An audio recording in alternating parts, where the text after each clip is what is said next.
Salve galera, beleza? Hoje nós vamos refletir sobre a forte presença de elementos religiosos em Duna, especialmente na figura do escolhido, que lembra muito o conceito de Messias do cristianismo. O protagonista, Paul Atreides, apresenta muitas características que lembram o tipo de Messias que os judeus esperavam antes da vinda de Jesus Cristo, um libertador político e guerreiro, mas que contrasta diretamente com o verdadeiro Cristo que foi revelado no Novo Testamento. Vamos explorar essa comparação e mostrar como o Duna levanta reflexões sobre fé, poder e salvação nos dois filmes. Eu sou Ian Nascimento e você está no canal Percepções 0800.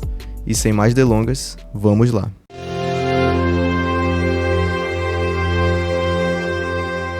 Paul Atreides é o protagonista de Duna. Filho do Duque Leto, herdeiro da casa Atreides, ele é enviado com sua família para o planeta Arrakis, também conhecido como Duna, o único lugar do universo onde se encontra a especiaria melange. Ao longo do primeiro filme, nós percebemos que Paul possui habilidades fora do comum, visões proféticas e uma inteligência que se destaca.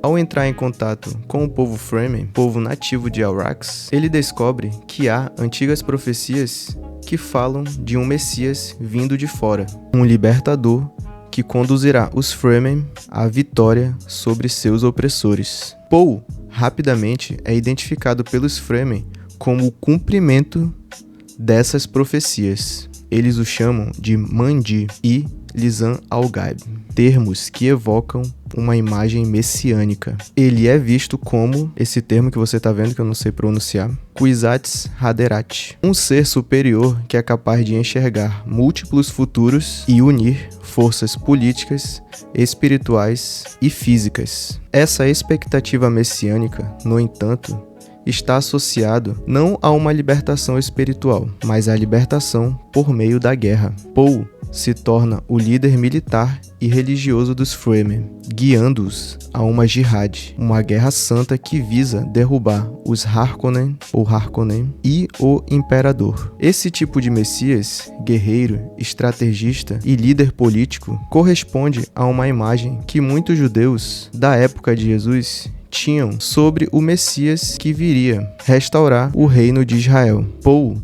cumpre todas as características externas de um Messias profetizado. Ele é o escolhido, anunciado por profecias e seguido com devoção por um povo oprimido, e assume o papel de líder religioso, político e militar. Os dois filmes de Duna reforçam essa ideia, essa construção simbólica, com diversos elementos visuais e narrativos. Por exemplo, o batismo de Paul no deserto, através dos rituais Fremen, representa uma espécie de renascimento espiritual e missão, assim como o batismo de Jesus marca o início de sua missão pública. O batismo de Paul marca a sua aceitação do seu papel messiânico. As visões proféticas que ele tem lembram as experiências dos profetas bíblicos, mas também se assemelham à missão de Cristo, que conhece o sofrimento futuro, mas não o evita. As profecias Fremen falam de um Messias vindo de fora, que trará libertação. Esse eco messiânico remete a profecias do Antigo Testamento sobre o Messias de Israel. A cena da faca na garganta, quando Paul é desafiado,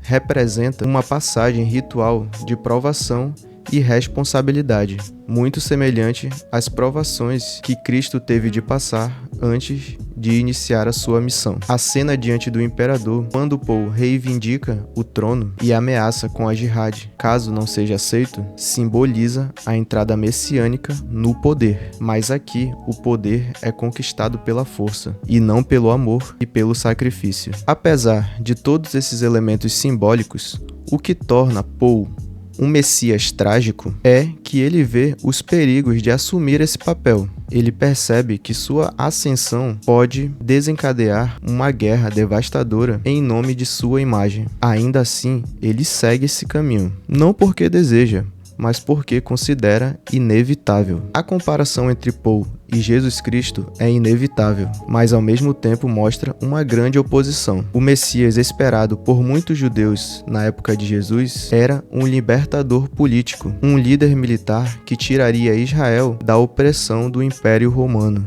e restauraria o trono de Davi. Essa expectativa, porém, era terrena, baseada na força. Jesus, no entanto, veio como o servo sofredor, descrito em Isaías 53. Ele recusou o poder político, pregou o amor aos inimigos e fundou um reino espiritual que começa no coração humano. Enquanto Paul aceita o papel de Messias guerreiro e lidera o povo a vitória pela espada, Jesus escolhe o caminho da cruz, oferecendo a si mesmo pela salvação de todos, até daqueles que o rejeitaram. Os filmes de Duna não mostram Paul como um herói perfeito, muito pelo contrário, há uma crítica clara à figura do Messias político e o fanatismo religioso que pode surgir em torno de líderes carismáticos. Paul sabe que está alimentando um mito perigoso. Ele teme a jihad que se aproxima e, embora tente evitar, ele acaba sendo engolido pela própria profecia. É um retrato trágico de como até mesmo boas intenções podem gerar consequências destrutivas, quando o poder absoluto se mistura com a fé cega. Essa crítica é relevante até para os dias de hoje. Ela mostra como a manipulação religiosa e política pode levar à guerra, ao fanatismo e ao sofrimento de milhares de pessoas, mesmo quando tudo começou com um ideal de justiça.